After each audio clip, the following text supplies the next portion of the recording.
Cleveland Browns faithful, welcome back on into the Cleveland Pulse YouTube channel. A Adam Schefter bomb of sorts on Sunday, March 9th, coming to you minutes after the breaking news.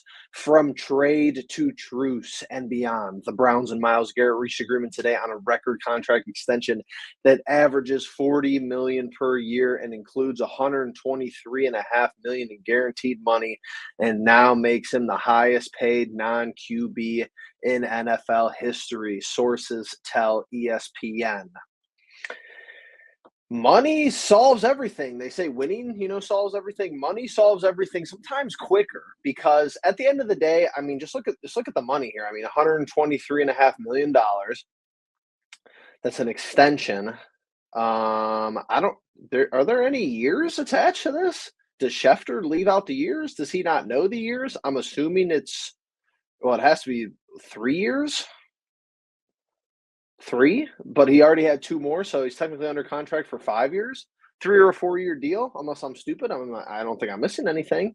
But wow, what a crazy turn of events. What a crazy storyline for the fan base, for the team, for the organization. Him not meeting with Jimmy, him meeting, him and Barry going back and forth. You saw this with the David Njoku, and I think I was a little irrational at the time he requested the trade. I was upset. I was over this team doing stupid shit and deciding that, the players, just do whatever you want. Do the analytics, and, we don't really care about the players. We don't care about the best people who have ever come through in War Browns uniform.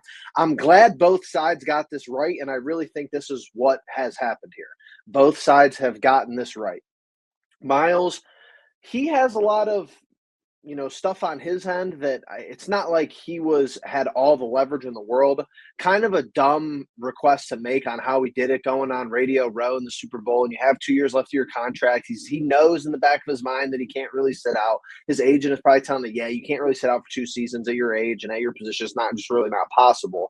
And the Browns held firm on this. Browns teams in the past would have traded this guy, so I have to give at least an ounce of respect to the organization, even though they created this problem, for at least holding firm on what they said they were going to do. I know that sounds, counterintuitive and counterproductive, and it's like, oh, you set the house on fire. I'm not going to praise you, when you put the fire out. But at the same time, you see this around the league, and this is what I really think happened here. Trey Hendrickson with Cincinnati basically asks out, or he was granted permission to seek a trade. So kind of the complete opposite of the Myles storyline and how the two things are parallel and how they developed. So that's one thing, a team in our division at a position that is the same position as Myles going at it totally differently. We'll see how that gets resolved. I think that the front office of Cincinnati and the ownership group just doesn't have they don't have the wherewithal with the money that we do, which is kind of funny considering we gave, how much we gave Deshaun Watson guaranteed and X amount of dollars per year and kicking his can down the road, whatever it may be. But I don't think they have the cap space down there. I don't think their owner wants to spend down there. So it's interesting to see in our own division. And my last point here because I want to make this quick before I wrap up. The last point here is I want to personally thank the Las Vegas Raiders. I think the Raiders get this job done for us. And that might seem like, what are you talking about? But they just extended Max Crosby.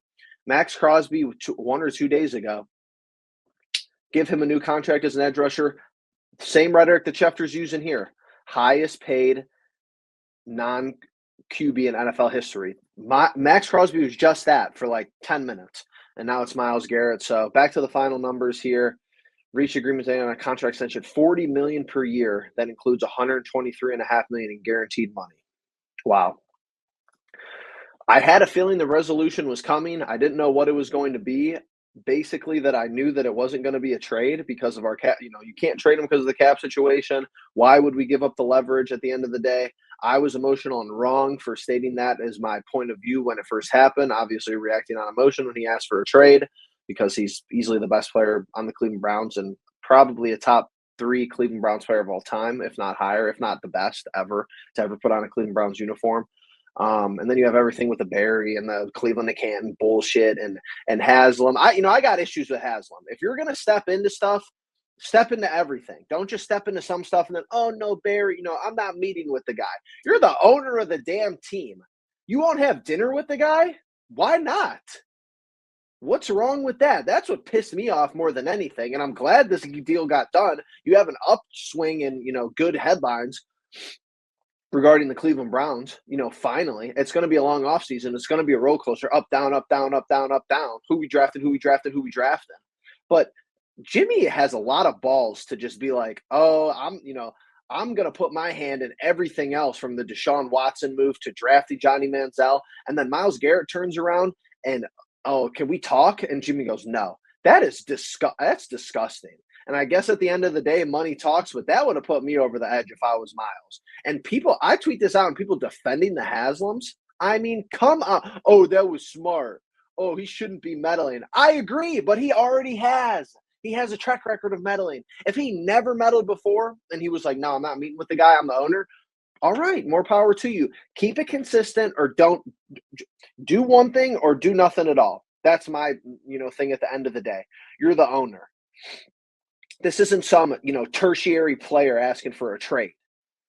No disrespect to David Njoku, but, this isn't when Njoku asked for a trade. The resolution is similar, which is kind of a pattern that the Browns are showing, but this isn't Njoku asking for a trade. And I love David. This is Myles freaking Garrett asking for a trade, the best edge rusher in the league and a perennial Defensive Player of the Year award candidate. So either stop snooping around with Johnny Manziel and fly in to hang out with Deshaun Watson and meet with them, and take the Myles Garrett dinner. He just wanted to go to dinner. Or don't do any of it at all. That's my moral of the story. But you guys already know the Haslams pissed me off for years. And, they're okay, cool. They're willing to spend. Willing to spend is not the number one characteristic you should look for in an owner. How about people that want to win first? But there's my rant. Myles Garrett back in the land. Extension. Need him in the Cavs front row for the playoffs. Big playoff run here for partial owner Myles Garrett. And yeah, if you like this video, hit the like button. Make sure you comment down below. Myles Garrett back in the land. Make sure you subscribe. I'll see you guys in the next one. Peace.